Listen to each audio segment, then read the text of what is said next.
Well, thanks for everyone being here.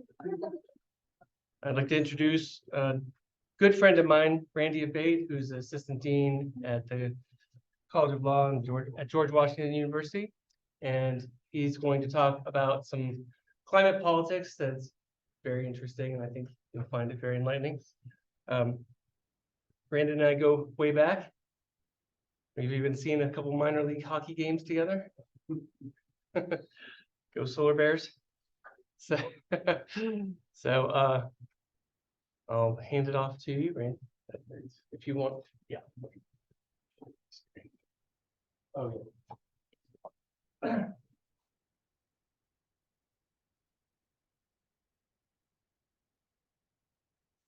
All right. Well, thank you very much for the introduction, Professor August. It's great to be here and great to be back at Monmouth. For those of you who don't know, I was here from 2018 to 2022 and then joined GW Law School in July of 22. So only been away a year and a half. So it's great to be back here at Monmouth, especially this time of year. Beautiful campus. And my time here was very much focused on environmental issues, and it still is now my new role at GW Law. And I want to alert all of you that I will be giving a pre-law advising talk later today at 1:30. If any of you are considering law school in any remote way, I'm going to be giving you some tips on thinking about law school, the application process, how to think about preparing for law school when you're in college and so forth. So in case you're not available at 1:30, I do have some material that you can start and approach you with our program at GW Law. So my talk for today is, as Professor Hawkins mentioned, climate change is an area of focus for my work, and this is a presentation that's very much at the cutting edge of where climate change law and policy is these days. So the term may not sound familiar. And so I want to make sure that I'm proceeding from a place where all of you kind of are with me on this, because this is a new topic even for those who are studying law. So those who are at the undergraduate level and are learning about environmental policy more generally, I want to lay a foundation so you're understanding what this is all about.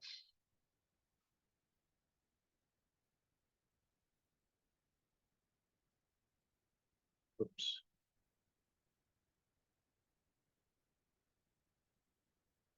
Okay, so I want to start with just identifying this term. Have any of you heard of the term climate washing before today's class? Never heard of it. How about greenwashing? Heard of that term? Any sense of what greenwashing is, how you might define what greenwashing is? Heard the term? Do you have any kind of sense of what that idea is about greenwashing? Yeah. It's when they try and make a product or something in front of the government is not. Very good. Yeah. So if you take that idea about what greenwashing is and just put a climate label on it, that's kind of where we are. So we'll talk more about what that involves and who's doing it. So this is in many ways a bit broader than greenwashing because of who's involved in climate washing, how the public is being misled. And so we're going to talk about how we got to climate washing, how it has its roots in other practices that started decades ago, greenwashing being the first of those. I'll give you some examples of how climate washing is happening. So climate washing is happening from different parties, both governments and private sector parties. And then I'll talk really about the law, how the law comes to apply to all of this. So if you've got entities, whether it's governments or corporations, misleading the public in a way that's harmful, the law has a way of trying to promote accountability. You know, you're doing something wrong, and we're going to find a way to make this something the law can do something about to ensure that the public is better protected from those lies or deceptive tactics. So what's new about the approach that I'm taking to climate washing is that it has human rights implications when you have governments or corporations misleading the public about what they're doing with respect to climate change obligations. So whether it's governments or corporations, they have legal obligations to do something to reduce their impact on climate change. And if they're telling us they're doing that and leading us to believe that they're doing the right thing to address climate change when in fact they're not, this is really bad. Climate change, the stakes of climate change are enormous, not just for the integrity of the planet, but for human populations. And so when you've got folks that are lying and misleading the public about their commitment to do what they're supposed to do to address climate change, that has human rights consequences. So the argument that I make is trying to connect human rights liability for the efforts to mislead or lie to the public about what these entities are doing to address climate change. So I can share the slides with Professor Hawkins after this class. This presentation is based on a long article, which probably put most of you to sleep, but I had a summary of that article in a blog entry that was just published last week. That's on about 2 or 3 pages that summarizes what this presentation is about. Okay, so just setting the stage on what climate washing is all about. So I mentioned who's doing this. This could be the government or corporate entities, private sector entities. This presentation is going to be based on the private sector entities, but it's important to be aware that governments are engaged in this misleading, deceptive behavior as well about their climate change commitments. And then we've got a scenario where it applies to both actions and products. So I'll give you examples of each of those, how there can be climate washing about actions, about what you're doing to address your climate change commitment, or it can be a misleading way to convey a product's performance. And that's more like what we saw with greenwashing. So we'll start there about how greenwashing got its start in the late 80s and how it was really based on the idea of trying to mislead the public into thinking they're buying a product that's good for the environment when in fact it wasn't. So the third piece is this idea of what constitutes washing, and some of it is just bold-faced lies, and of course that's should be something that's held to be accountable under the law much more readily.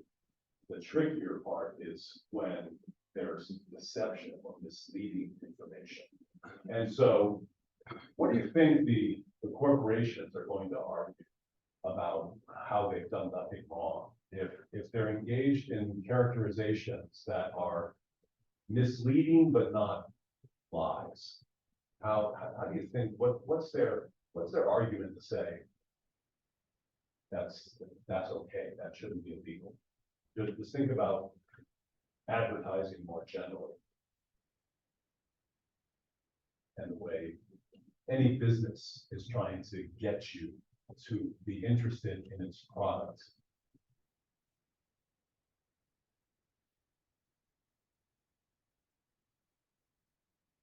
Well, it's kind of misleading to the buyer. So if you say this is what the product is, it's kind of not wrong purposes, I guess you could say. That's right. That's right. But I'm trying to get at what would the seller, what would the company say to defend itself that I'm engaging in this promotion of my product, and some may find it to be misleading, but it's still okay in the marketplace for me to brag about my product in a way that might be somewhat misleading. How are they, from a business perspective, going to say that that this is okay. There shouldn't be anything illegal about touting how great my product is. Because the company, they're promoting the good parts of their product, but like the bad portion of it, they're still bringing there for the public to see if they want to go out and look at it. Yeah, I mean, there's realities about how the marketplace works that buyers understand that people trying to sell them something are biased. I mean, just go to any pizza joint here near campus and it will say, we've got the best pizza.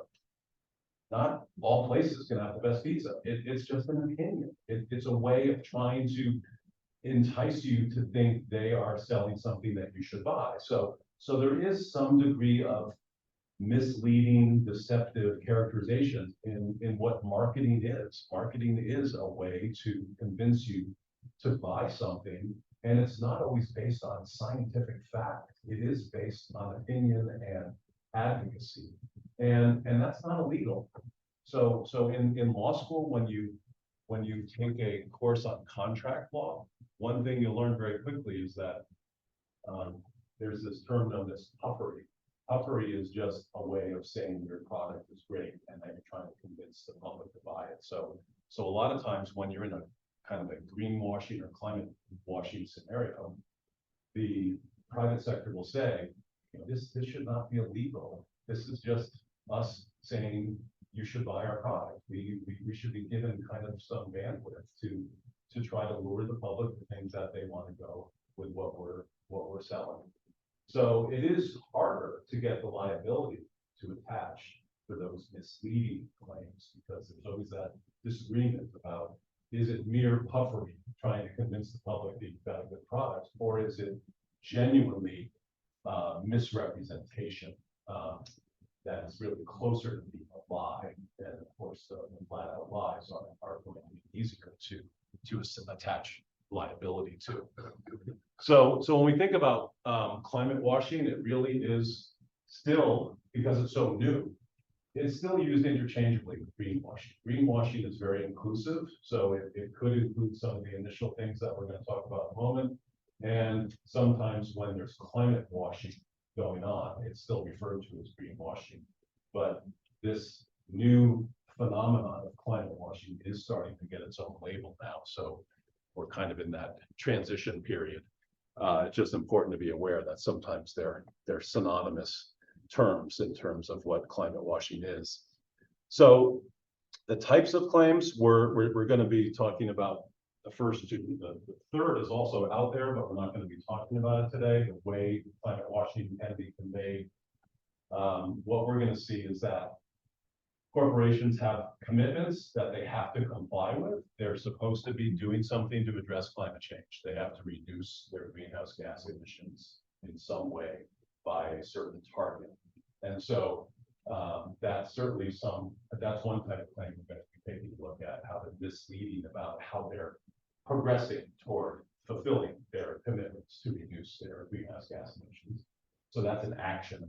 And then the product attributes is another thing we're going to look at, how you've got companies trying to tell you that their production process is carbon neutral, when in fact it isn't, and science can verify that. So the third category is a little bit more complex, and it's not part of our discussion today.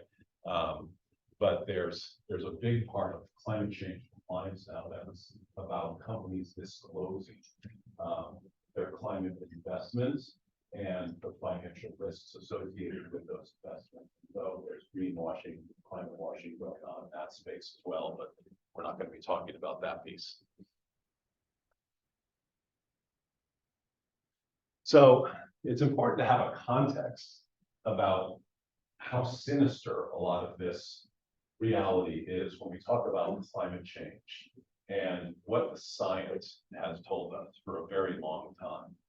So this is the kind of thing you might have heard in reading an article online or in a class discussion somewhere else.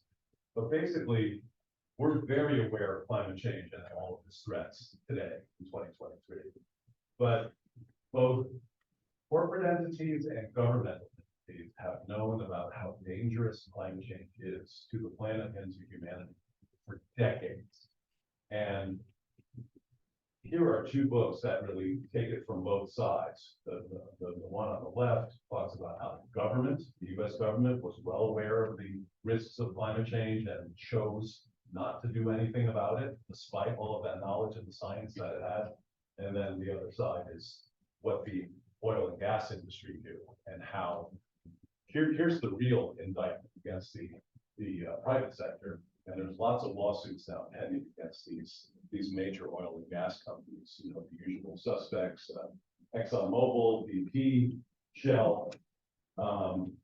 They not only knew that climate change was happening and was going to get worse way back 3-4 decades ago.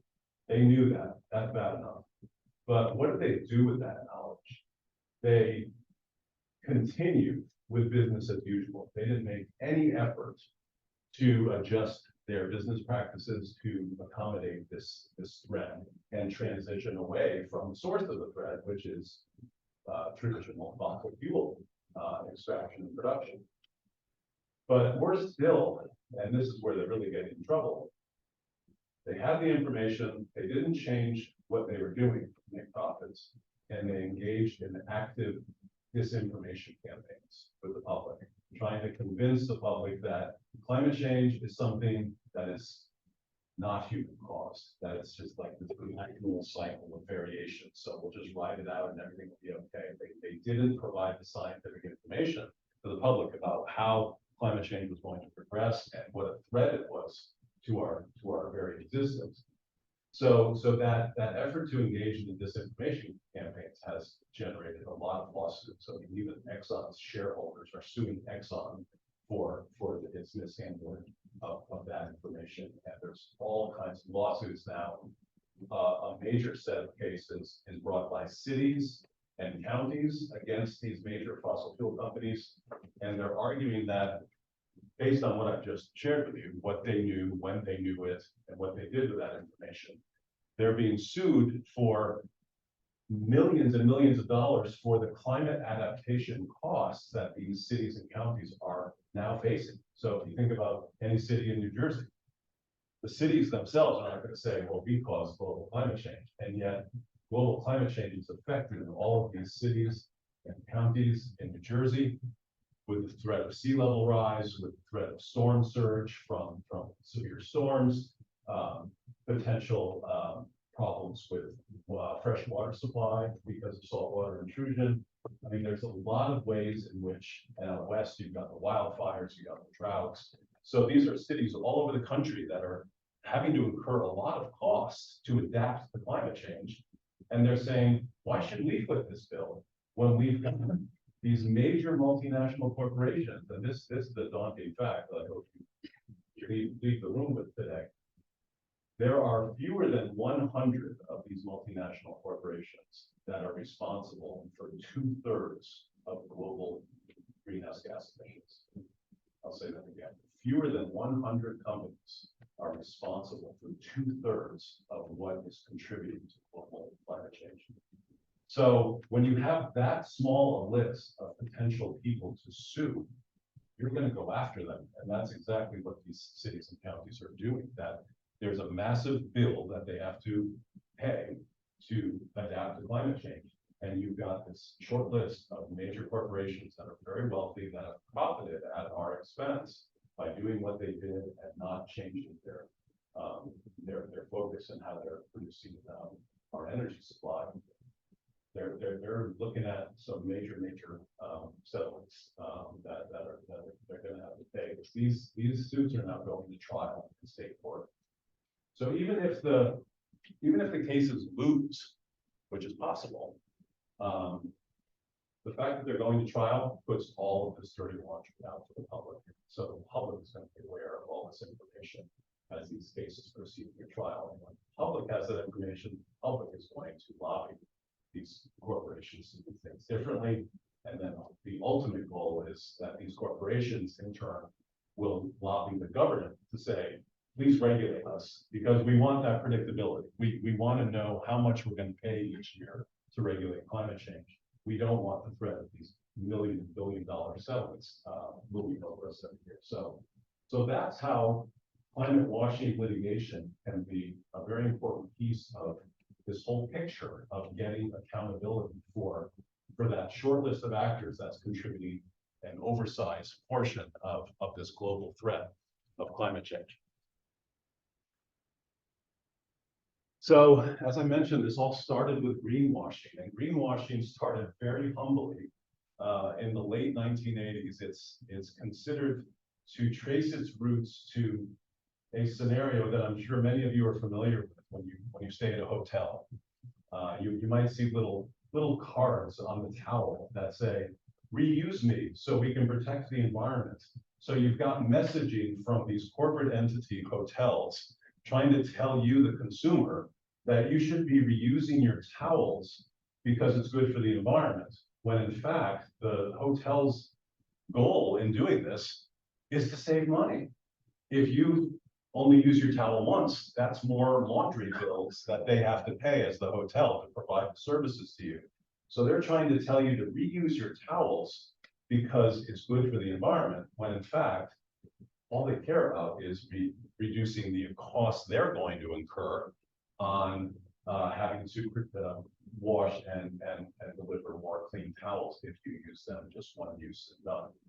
So that's the essence of greenwashing. So you've got a conscientious public that wants to do the right thing for the environment, and you've got businesses saying, do this and you'll be getting that green halo, when in fact those messages about what's good for the environment are often lies, or they're merely ways for the government or for the corporation to save money and communicate to you that you're doing this for a good environmental reason. So things really took off from there. And we'll talk about some of the really disturbing and leading greenwashing cases, how it didn't stay at that humble level at all. And then from there, is anyone familiar with the concept of humane washing? What does that involve? Think about your food choices. The companies engaged in humane washing. What might it be trying to communicate to you about the choices that you make with respect to food products? Yeah. That no animals are harmed, or that less animals are harmed when making them food. Yeah. So that's a great start. Can you give an example of something that you've seen on packaging that is a common form of humane washing that speaks to that concern? If you're buying a particular product and it has a message about how animals were treated in the production of that product. Yeah. Like free range chicken. Yes. So free range chicken might be one. Others? Grass-fed beef.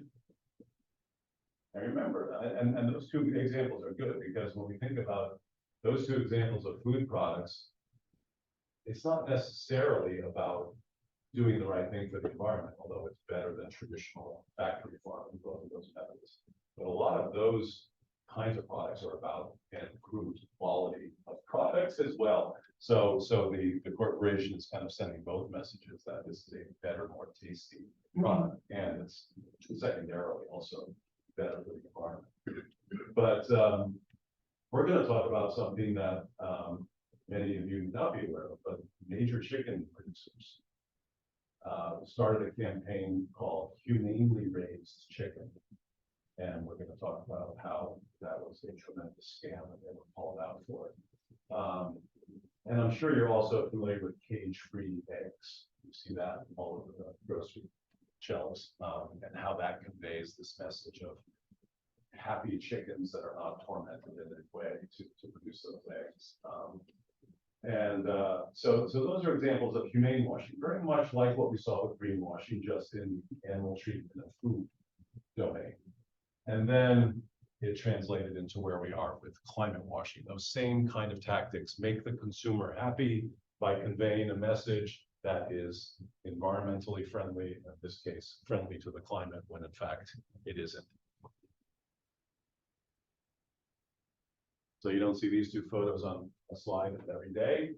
So this is an example, the Volkswagen symbol of a major greenwashing case, and the chicken example of major humane washing scenario. So, are you familiar with the Volkswagen greenwashing scenario? Yeah, that got a lot of attention, as it should have.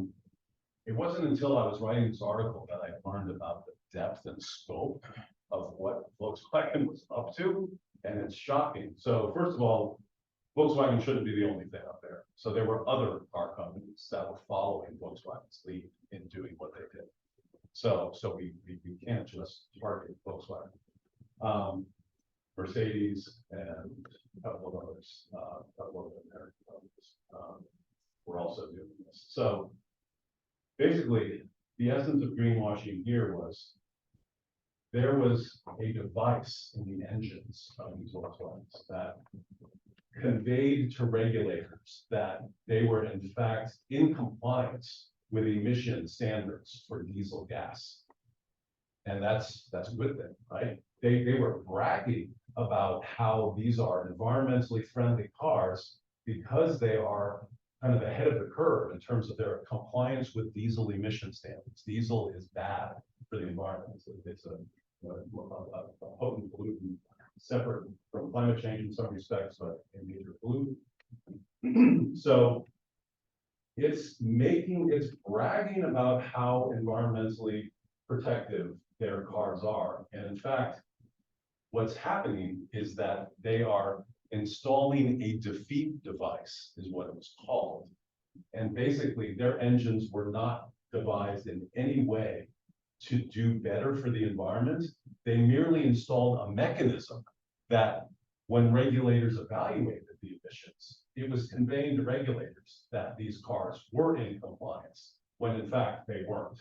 So it was flagrant deception of the public and of government regulators about bragging about how these are green, environmentally friendly cars, when in fact they were the same cars as before, every bit as environmentally harmful, but conveying to the public, duping the public that they were doing something good for the environment by buying these cars. And they got caught, and wow, that was a big litigation scandal that cost them immense amounts of money. I mean, the litigation went on and still is going on for over a decade. There are so many different ways that they got in trouble, as they should have, for this kind of greenwashing behavior. And so when you think about the scope of that, how this wasn't just one product and one supermarket kind of thing. This was a national scale deception that had major consequences for consumers and for the environment. And while not so much human rights implications, but certainly broad scale implications that should have been accountable on a very serious level, and it was. So this is kind of setting the stage for how climate washing is also kind of high scale, needs to have broad consequences sort of reality. So same thing with the humanely raised chicken. You had two major producers, I know you've heard of them, Tyson and Purdue, engaging in the same behavior, slapping labels on these chickens that says humanely raised. And so the conscientious consumers are saying, wow, I can feel better about the chicken I'm buying. It's not the traditional horrific factory farm production of the chicken. It is humanely raised. So I can feel better about the chicken I'm buying. And I'm happy to pay a little bit more for this humanely raised chicken as a consumer. They were investigated. Both companies sold the exact same traditional factory farm chickens and were just slapping the humanely raised stickers and charging more for the very same product. And they got caught and they were held to account for that flagrant deception as well. So this is a pattern that we've seen for decades, and there's a good reason that we don't trust corporate America, because ultimately corporations really don't come equipped with a conscience. It's about making profits. And so the temptation to deceive the public and enable a continued flow of profits is quite alluring And you do it until you get away with it. And these are two examples of companies that did not get away with it and really paid the price. But think about how many are still getting away with it. And that's why litigation and investigations are so important. Otherwise, we the public would be paying the price rather than those who have been caught in this kind of behavior. So there's a lot of examples of how climate washing is kind of on the coattails of those examples from greenwashing and humane washing context. And I like to be fair. It's not just about pointing fingers at the easy targets here. I'm vegan. I'm a big fan of Oatly and Warm. These are plant-based meat and milk companies. I have a lot of respect for what they're trying to do on the market, but I don't like their lies any more than I like Exxon's lies. So you've got an example of these companies that are generally trying to do the right thing and are doing the right thing for the environment. And they got a little overzealous. So Oatly was making a claim that the carbon footprint of its products were, I think, 75% lower than traditional dairy milk. So it's oat milk versus traditional dairy milk. It was telling the public that our carbon footprint in manufacturing this oat milk for you is 75% below traditional dairy milk, when in fact, it was only about 50%.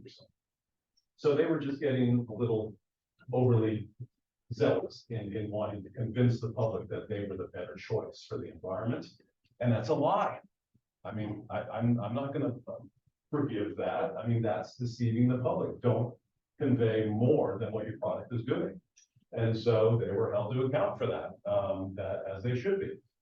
I've talked to you about examples of Exxon and Chevron and other contexts here. One that I want to draw your attention to is their campaign about how they're transitioning to clean and renewable energy, telling the public that this is part of their kind of corporate direction with their company, and how that was not the case at all. And this was the messaging that they were conveying to the public and to their shareholders, when in fact this was essentially their position was that they were going to stay with fossil fuels as long as they could.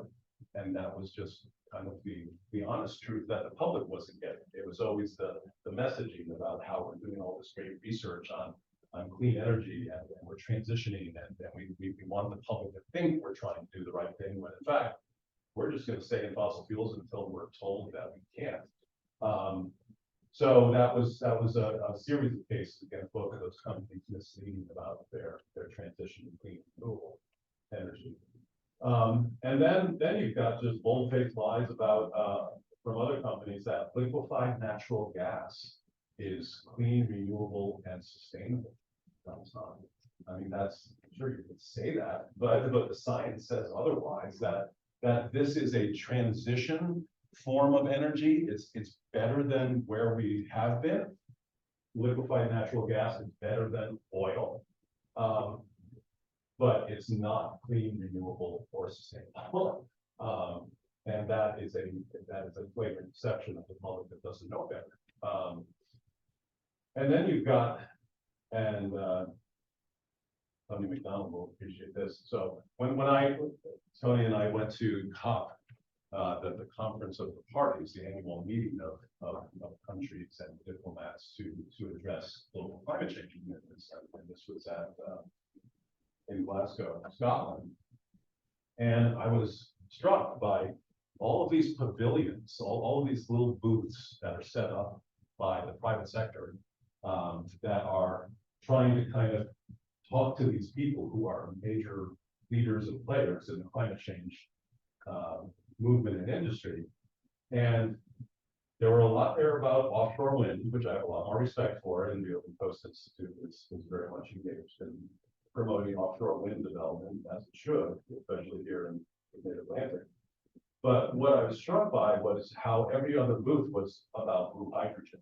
And blue hydrogen is, again, like liquefied natural gas, it's better than traditional oil and coal, but blue hydrogen is not going to save us from climate change at all. So this is just like a baby step away from the status quo. And blue hydrogen was being conveyed as this climate change solution magic wand. And in fact, it has a lot of carbon intensity to it that doesn't get us to a clean and renewable future that we need in the next couple of decades the way it should. It's very much what industry wants, because it will retain their ability to make profits longer if we're transitioning to blue hydrogen as opposed to transitioning to wind and solar energy. The profit margin is as significant for the private sector going that far to clean renewable as opposed to the baby step toward blue hydrogen. So that is particularly disturbing to me, because that's not like one or two companies, the individual bad actors. That's like the whole industry kind of getting together and say, let's put on our blue hydrogen t-shirts and try to just collectively to the public. So there's been a lot of science undercutting the environmental benefits of blue hydrogen. Randy, they probably don't know what that is. Sorry? You probably don't know what that is. Yeah, I mean, there's a lot of science to this, and I don't even know fully if you want to share what you know, be my guest. But basically, there's a lot of carbon intensity to what blue hydrogen is. That it's not a traditional fossil fuel, but it's also not a form of wind, solar, hydro energy that is considered clean and renewable. It's in the middle, but it's being purveyed as something that is in that clean and renewable category, and it's not. So That's where they're trying to break the hydrogen out of seawater, right?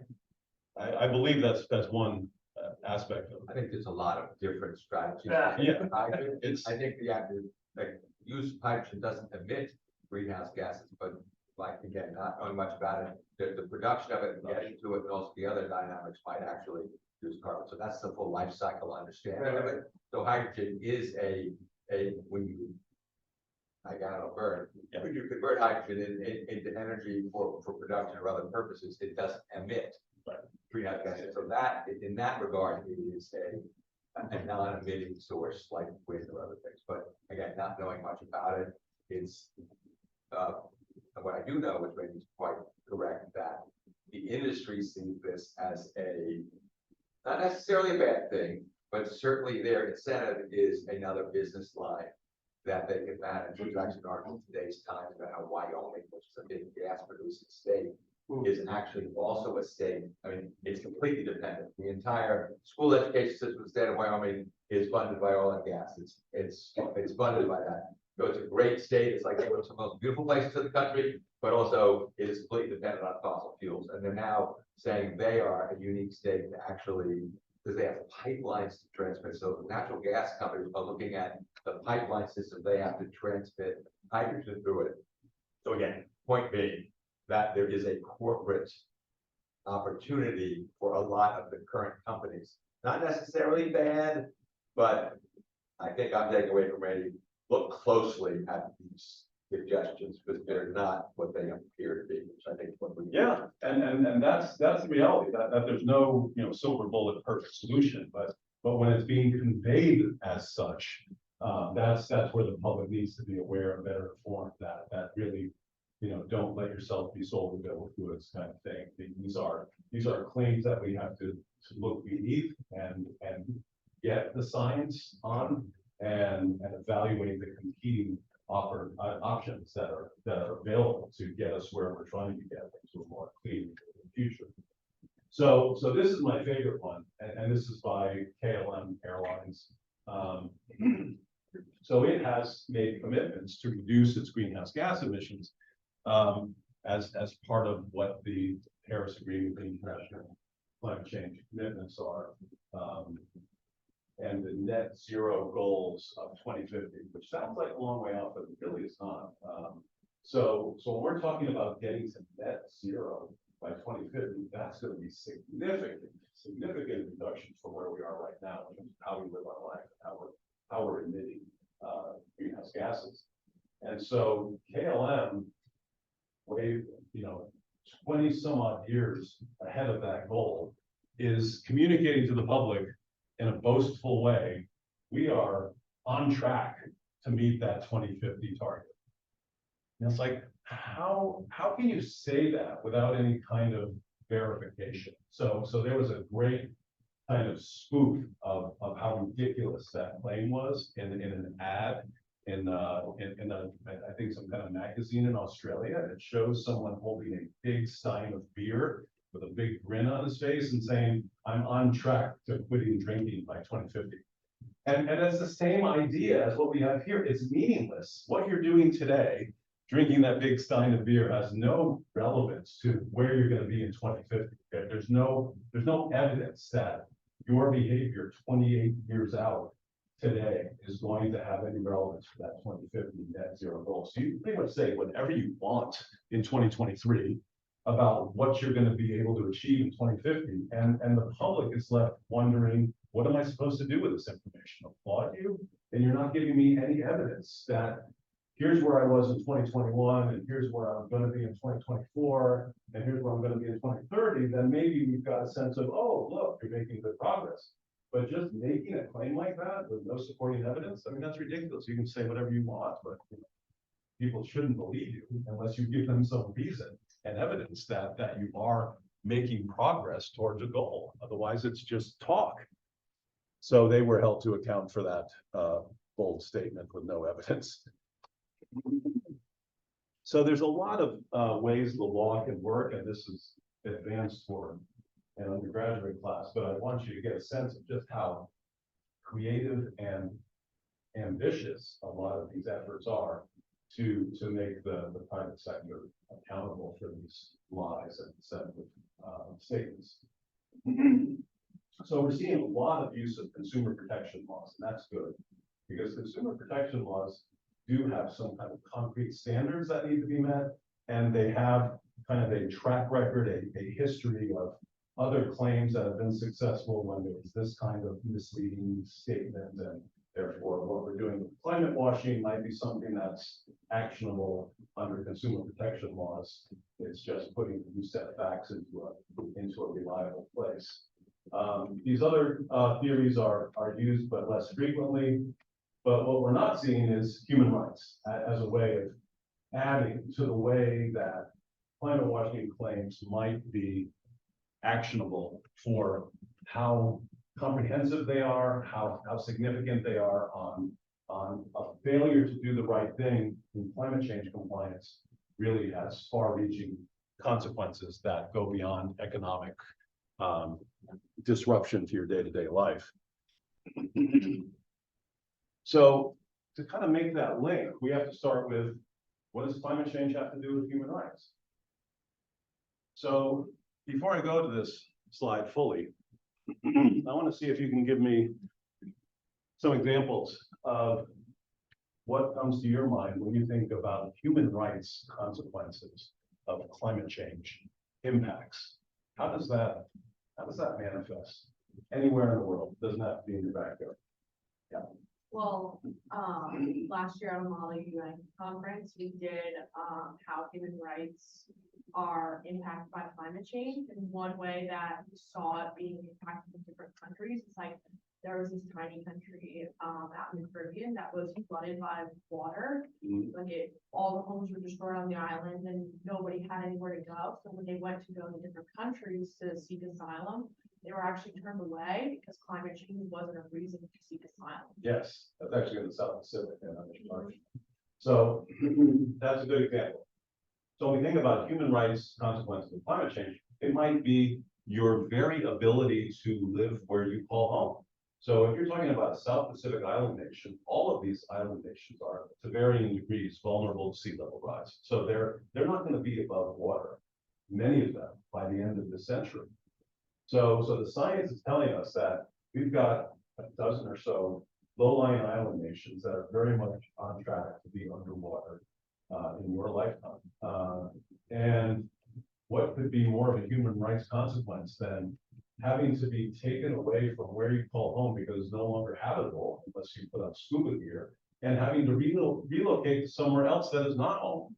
And first of all, have the funding to be relocated. I mean, who's going to pay for that? And the international community is not getting ahead of this yet.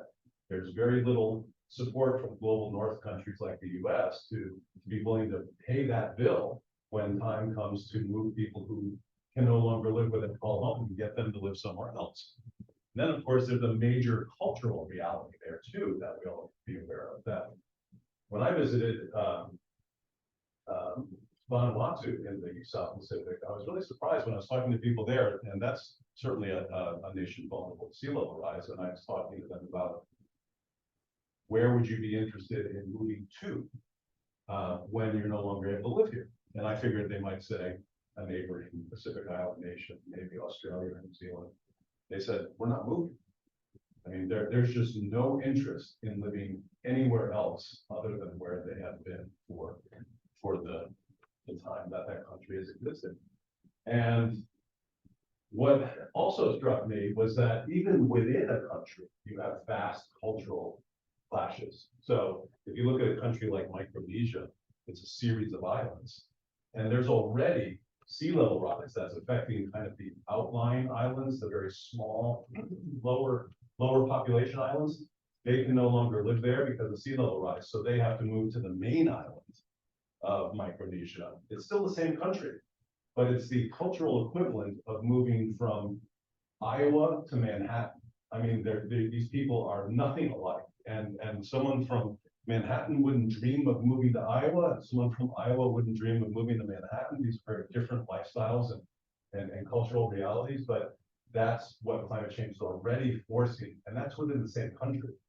And likewise, you've got countries like Fiji that have mountainous components and coastal components, and even within the same country, the mountain communities do not have any kind of sense of place if they're put in the coastal communities and vice versa.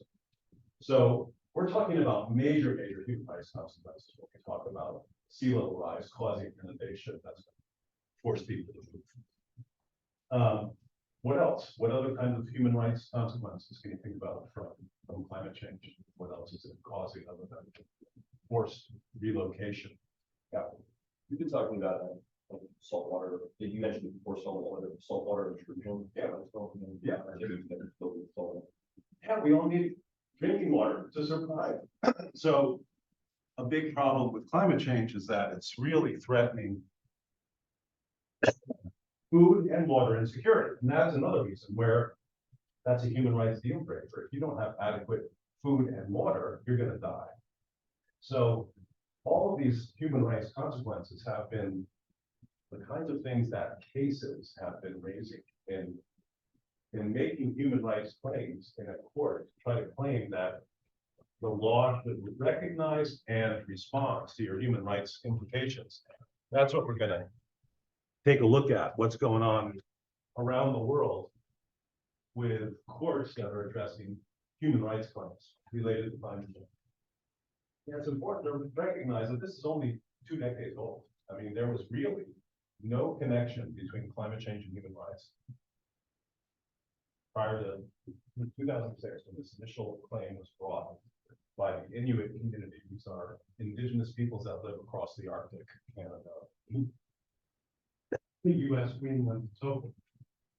So this indigenous community brought a petition in the Human Rights, Inter-American Human Rights Commission, arguing that the US, at that time, the US refused to be a member of the Kyoto Protocol.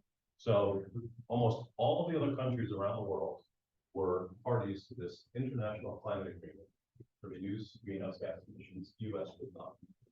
So the Inuit community relies on a cold and frozen environments to survive in the Arctic.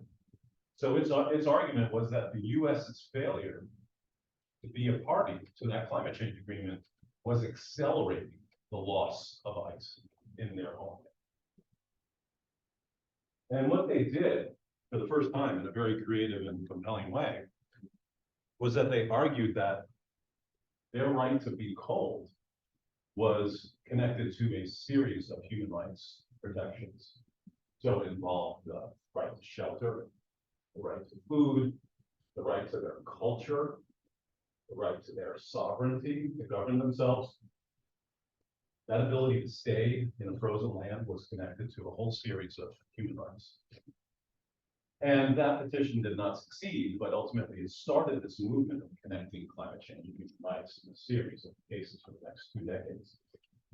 And not just cases, but also in the Paris Agreement itself, which was the the recapitulation of where we've been with the Kyoto Protocol for about 20 years. The Paris Agreement was essentially the renewal of this international climate agreement in 2015, and it had language talking about climate change as human rights implications.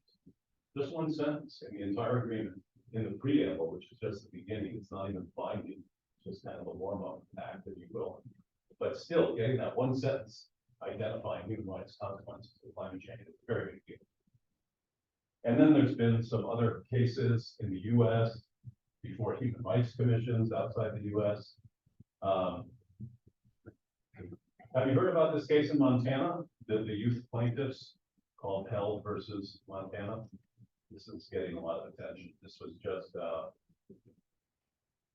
maybe 2 months ago that the trial court in this case involving youth plaintiffs suing the state of Montana. The argument was that Montana has a constitutional provision that says the citizens of Montana have a right to a clean and healthy environment. And so the youth plaintiffs in this case were arguing that Montana has an energy policy that relies very heavily on fossil fuels. And the youth plaintiffs are arguing, the youth plaintiffs are arguing that this reliance, this heavy reliance on fossil fuels to promote Montana's energy supply is compromising our future because that's accelerating climate change. And our Constitution says we have a right to a clean and healthy environment. What's clean or healthy about a continued reliance on fossil fuels in this state to produce our energy when we have other options? And that case succeeded at the trial court, that the court concluded that it was in fact a violation of that constitutional right to a clean and healthy environment for those youth plaintiffs to say the state of Montana should not be maintaining a policy that is very fossil fuel dependent in 2023, when we know what we know about climate change. There's a lot of science put on in the papers to the court in this case about what the implications are of continued reliance on fossil fuels and climate change tipping points of the future. So, and then indigenous peoples in the Torres Strait Islanders case, that was against Australia. Same kind of idea where Human Rights Commission recognized that Australia's failure to do as much as it should to regulate climate change was enhancing the vulnerability of these indigenous peoples who are islanders, very vulnerable to sea level rise. And ultimately that was considered a human rights violation that the government of Australia was held to be essentially responsible for human rights violations by making those islanders more vulnerable from the government's failure to regulate climate change effectively. Yeah. So the case with Montana, like after the youth was granted, like that they weren't doing enough, what happens then? Does Montana like do more climate change, or what are the implications of that? That's a great question. So there's a long history about what courts can do about climate change claims. So this Juliana case, one you may have heard of, that was going on so long. It was initially filed against the Obama administration, and then it followed into the Trump administration, and it continued almost all the way into well, it is now continuing against the Biden administration because it's been refiled in a different on a different claim. So what happened there was that the youth plaintiffs in Juliana were trying to compel the government, U.S. government, to develop a climate recovery plan, something that the government would have to do to protect the youth plaintiffs more from the threats of climate change. And the court said no, that's not something you can compel the government to do. The government has the discretion to decide if it wants to regulate climate change. You can't have this case force them to do so.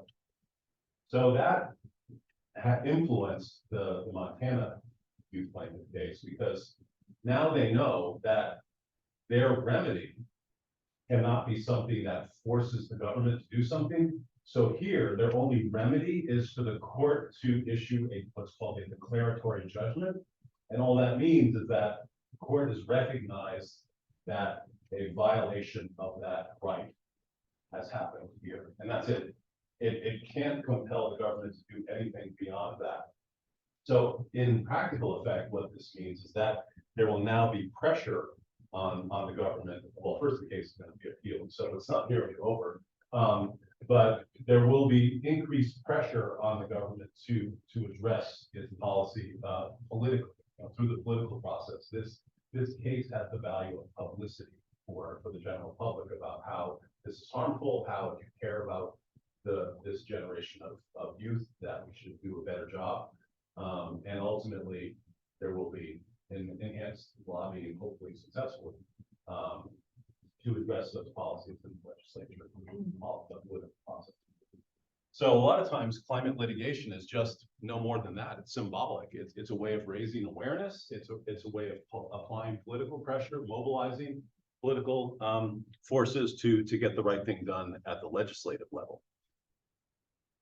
So this was that petition I was referring to, and you can see all of the different rights that were bound up with the Inuit community's rights to be cold. And this was a very creative argument that hadn't been made before. And I think one thing to be aware of is just how much they rely on this frozen environment for their livelihood.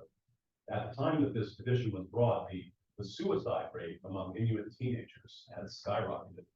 And that was something that really conveyed the essence of what was happening to this indigenous community, that when the ice melts, there are grave threats to everything they do on a day-to-day basis. So you would have elders going out on fishing and hunting expeditions, and they were falling through the permafrost and never returning home, or they were not able to secure a stable piece of sea ice to do the fishing they typically would do, and they would drown. And so teenagers watching this happening and watching their elders not return on a regular basis ask themselves, what am I living for? I mean, if this is waiting for me and it's just a matter of when, this is not a life that I signed up for. And so that was conveyed very compellingly and really drew awareness to how climate change is really the ultimate human rights threat when you're talking about having that sort of dim future as a new generation. You're inheriting something you didn't ask for, and it's going to condemn you much sooner than it ought to. And that's what we saw in the Held case in terms of how that complaint was filed. And this is really compelling, that in order to have standing in a court, in order to be a proper party to bring a suit, you have to allege that you've been injured. And so what was really powerful in the Held decision was that the court recognized that typically injury is going to be manifested by some kind of environmental consequences that really have tangible outcomes for your day-to-day life. That, for instance, you enjoy recreation in these resources and now they're compromised, or you enjoy preserving these resources and they're being threatened, or you even enjoy the view that the resources offer and that's being compromised. For all of these from climate change. But in this case, the climate anxiety that these plaintiffs were suffering was recognized as an injury. So you may have friends who think this hard about climate change, how they really feel like I'm not feeling good about my future because I'm watching what climate change is doing, and I'm not sure that I'm going to be able to plan what I want to do for my future the way I might if I didn't have a climate change threat. I might not want to have kids. I might not want to have kids because of their climate footprint or because of the horror they're going to inherit born into this world. So all of these things are related to climate anxiety that your generation is feeling. And for the court to recognize climate anxiety as injury that gets you into court, that's huge. I mean, that's something that was not recognized prior to this case. So that's showing that the courts are waking up to the realities of human rights consequences of what climate change is doing. And that picture just kind of captures that sense of climate anxiety and the youth angst about what to do about it. And that's a news story about that Torres Straits Islanders case that I mentioned in Australia. So I was a philosophy major, so I like to use syllogisms whenever I can to make sure I got a valuable education. So this is the connection I'm making between climate washing and human rights. So we've been discussing how climate change has significant human rights implications. You know, that's our starting premise. We're not able to disagree about that. That's been well established over the past 2 decades. So the second proposition also is uncontroversial in the sense that multinational corporations are required to do things under the law to address climate change. We've seen that in some of these climate washing examples. They know they have to do things, and in some respects, they're trying to convince us they are doing it when they aren't.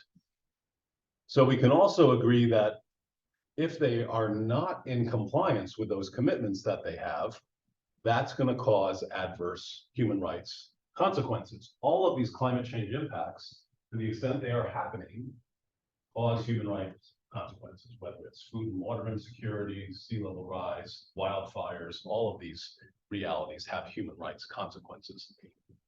So the kind of little bit of a step forward then comes in point 4, which is to make the point that climate washing itself is a form of non-compliance. If you're supposed to be reducing your greenhouse gases and you're lying to the public about it, or you're deceiving the public about the degree to which you're doing it, that should in itself be considered a form of violation of your commitments to reduce your greenhouse gases. And then we can reach the conclusion that the connection between climate washing and human rights violations is strong. We can at least say that climate washing increases the risk of human rights consequences.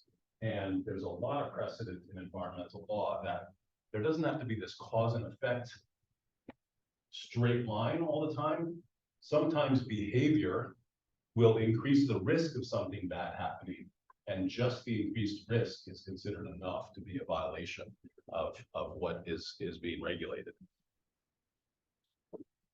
So basically connecting all of this to something that can move forward with climate washing. We have this new kind of area of the law, if you will, called climate due diligence. And this is an area where the private sector is awakening to this notion that they need to do the right thing. I mean, there's so much pressure on them now that part of how they engage in their activities that have climate change consequences, they're fully exploring what those impacts are, both environmental and human rights in nature, and trying to get ahead of the problem rather than responding to it after the fact. So that's a very positive development. You may have heard of another development in environmental protection called ESG. That's another way that the private sector is trying to do the right thing compared to traditional practices. That's environment, social, and governance efforts in how corporations are doing business, is trying to do the right thing for their bottom line, the environment, and for human rights. So that's positive.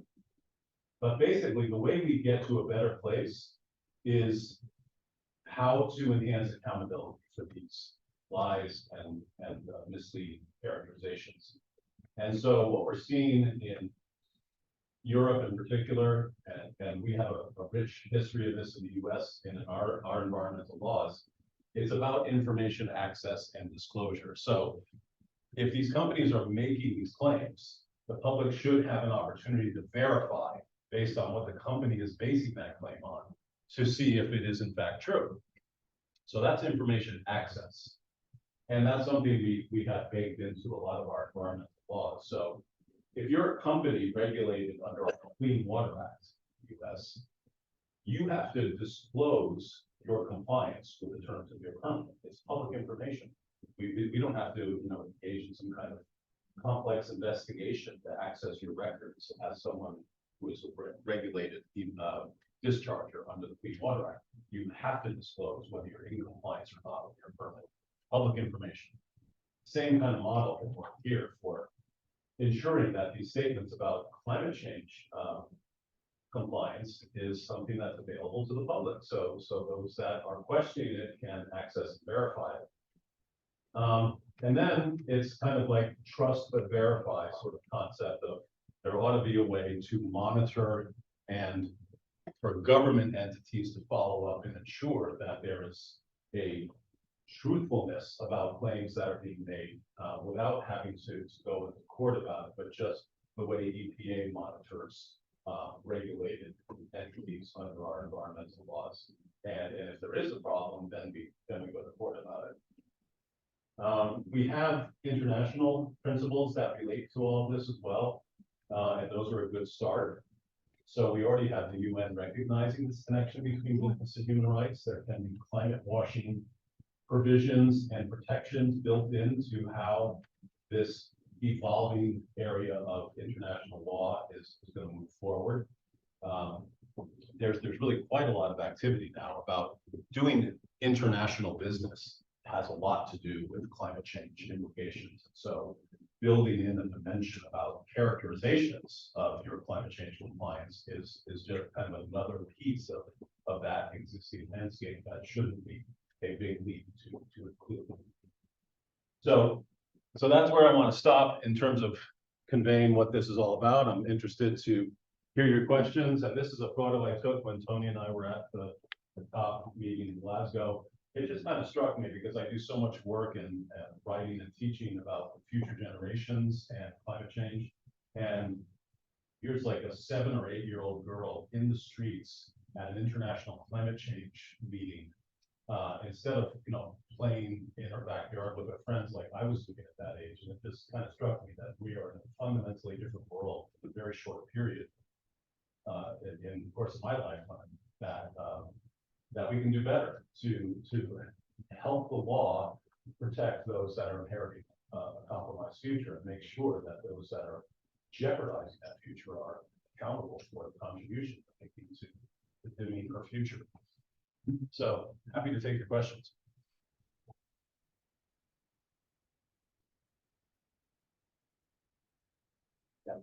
So when it comes to like big corporations, like meeting climate change standards that we're trying to implicate, like, I haven't really seen any real consequences for them doing these things that they're currently doing, this misleading information and stuff like that. Yes, they're paying, billions of dollars, but none of them are getting shut down for all this misleading information. So at what point do we continue the cycle of, okay, they're just continuing to get away with it while making money off this misleading information?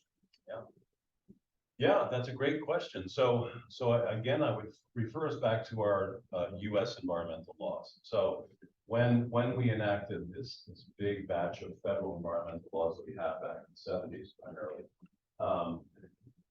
it was understood that harming the environment is a big deal. That should come with big consequences. So these laws are empowered to stop a violation first and foremost. We don't continue with this harming the environment. The enforcer is equipped to assess very heavy fines, penalties against those violations. But again, when we're talking about massive corporations, think about the BP oil spill, massive financial responsibility in the wake of the BP oil spill. They just kept on operating. They didn't go bankrupt.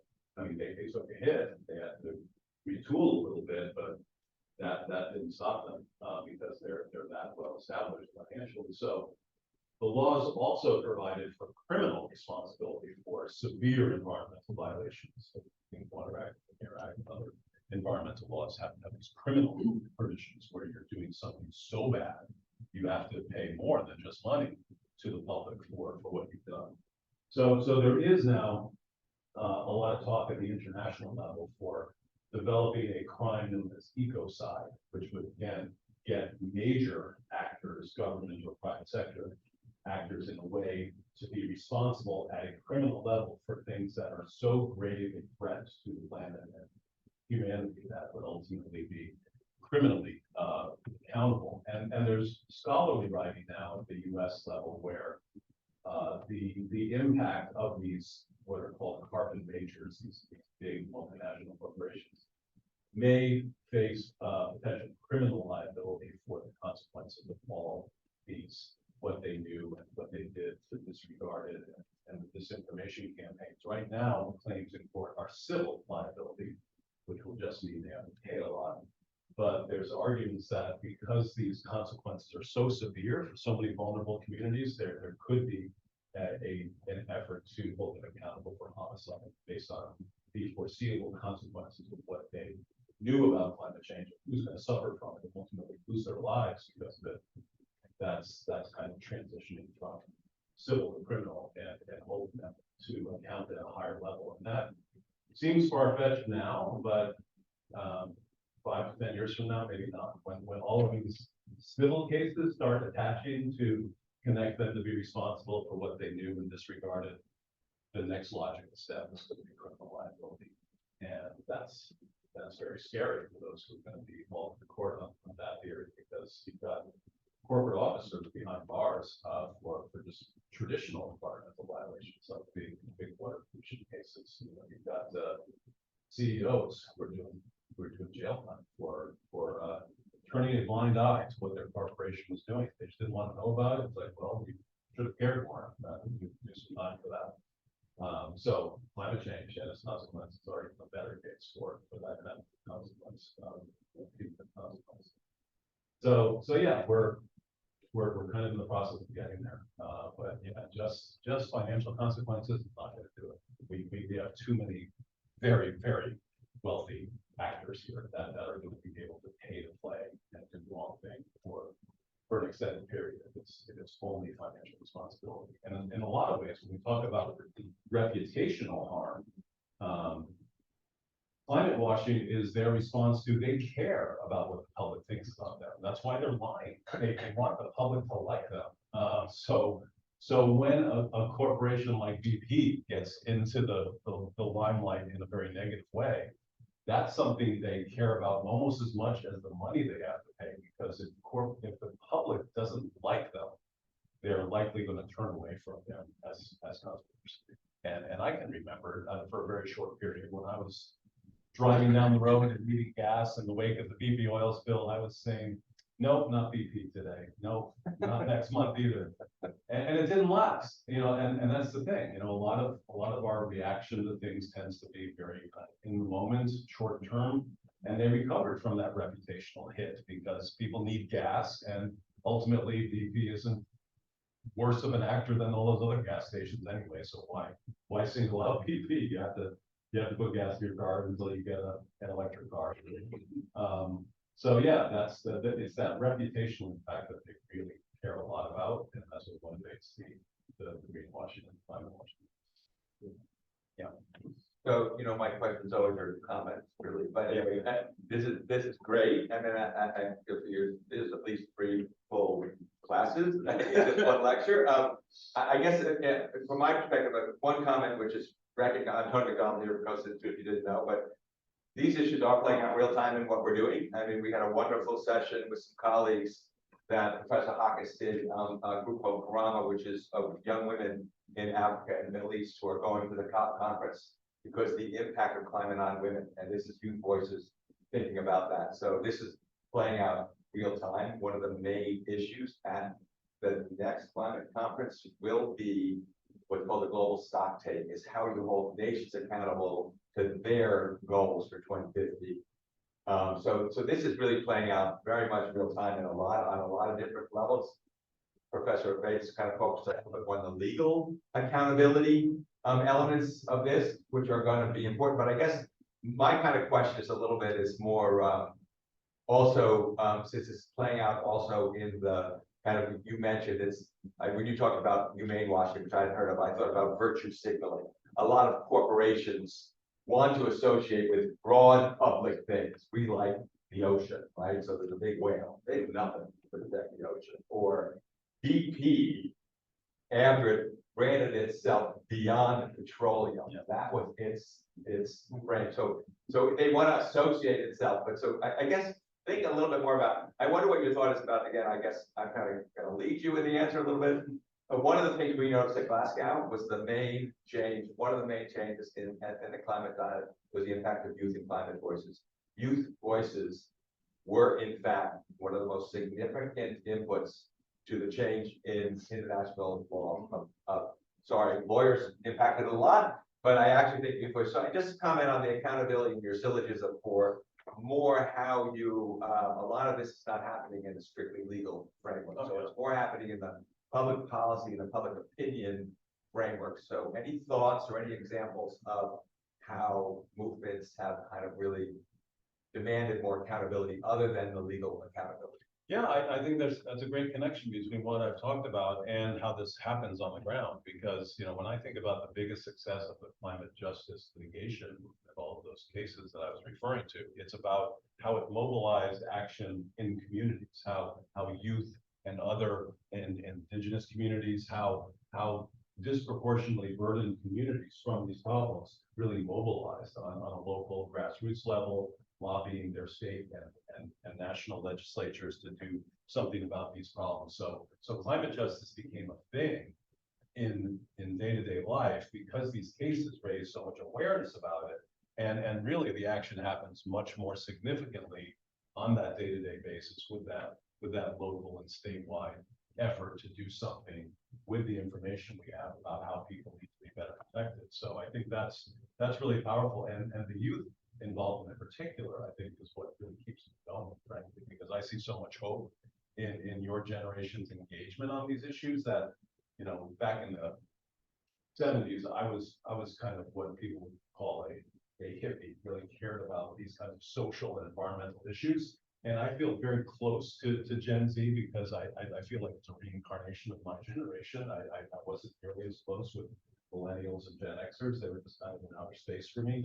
But Gen Zs are very much about wanting to make a difference, politically, socially, legally.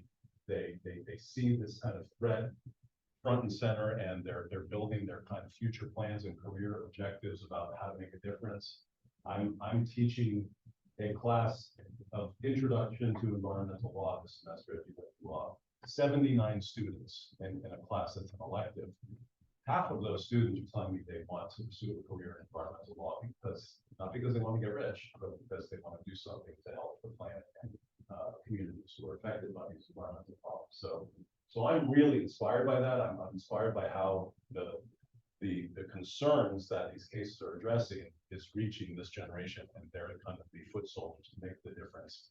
And frankly, without offending my two more senior colleagues in the room, we have to vote out my generation and vote in your generation, and we will see change in Congress like that.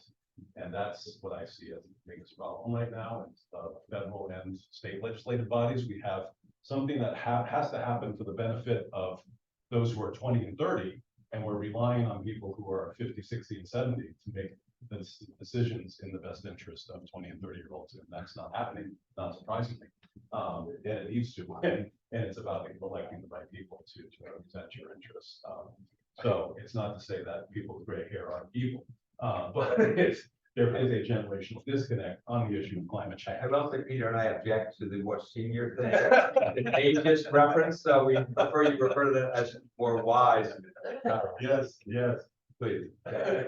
We'll have to stop there. Thank you so much for thank you. driving from DC, starting at 3 in the morning to come talk to us at 8:30. I'm here all day. Thank you. Where can they find you?